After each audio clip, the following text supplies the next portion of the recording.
সেলসম্যানশিপের একটা বড় একটা অত্যন্ত গুরুত্বপূর্ণ একটা অনুষঙ্গ হচ্ছে ট্রাস্ট বিল করা, বায়ারের কাছ থেকে ট্রাস্ট বিল করা, যাতে আমি যা বলছি সেটা সে ট্রাস্ট করে। আপনি যখন একটা কিছু বলছেন বা একটা কিছু অফার দিচ্ছেন বা কিছু কিনতে যাচ্ছেন, সেইটা যদি আপনার কাস্টমার আপনাকে ট্রাস্টই না করে সেই ব্যাপারে, সে আপনি কিন্তু কখনোই প্রোডাক্ট সেল করতে পারবেন না, বা যেটা ফোর্স সেলিং হবে, ফোর্স সেলিং করেও খুব বেশি দূর আগাতে পারবেন না। তো দেখেন, এই পার্সোনাল ব্র্যান্ডিংটা হচ্ছে ওই ট্রাস্ট বিল করার খুব মোক্ষম এবং শক্তিশালী একটা হাতিয়ার।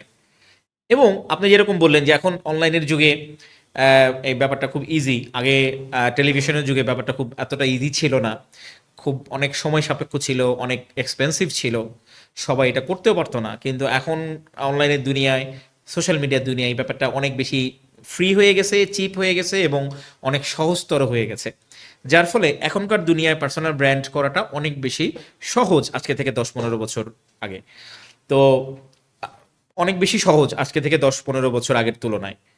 তো এই সময়টাতে পার্সোনাল ব্র্যান্ডিং করে ইউজারদের বা টার্গেট অডিয়েন্সের আস্থা নিয়ে খুব সহজেই কোনো প্রোডাক্ট বা সার্ভিস সেল করা যায়, যেটা আপনিও অনেকবার দেখেছেন, আমিও অনেকবার দেখেছি। এটা যদি আমরা পেইড মিডিয়ায় করতে যাইতাম, অনেক টাকা পয়সা লাগতো, রাইট। সময় লাগতো আমাদের, যেটা আমি ফ্রিতে পেয়ে যাচ্ছি।